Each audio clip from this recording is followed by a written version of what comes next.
आपल्या सुखदुःखामध्ये आम्ही आपल्या बरोबर राहिलेले आहोत साहेबांच्या काळापासून. आदरणीय विलासराव देशमुख साहेबांनी ही वसाहत या ठिकाणी साकारली.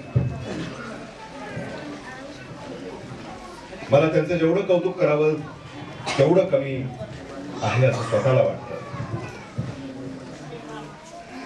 कारण ज्यांना घर नाही, जे विस्थापित आहेत, त्यांना बसवण्याचं काम साहेबांनी कुठं केलं? आपल्या गावाच्या शेजारी. किती मोठा मंदिर.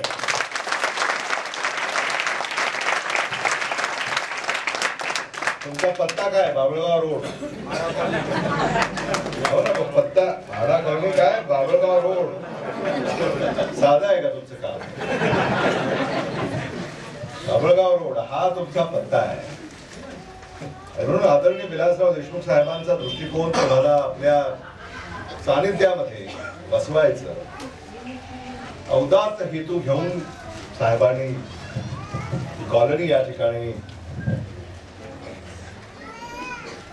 बसवली. हे मला आपल्याला आवर्जून सांगितलं पाहिजे.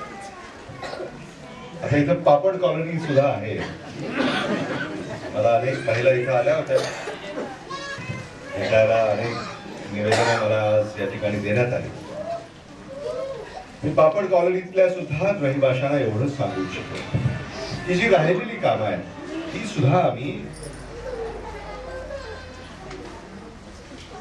नियमित वेळेमध्ये पूर्ण करणार आहोत. हेच आमच्या जाहीरनाम्यामध्ये आम्ही नमूद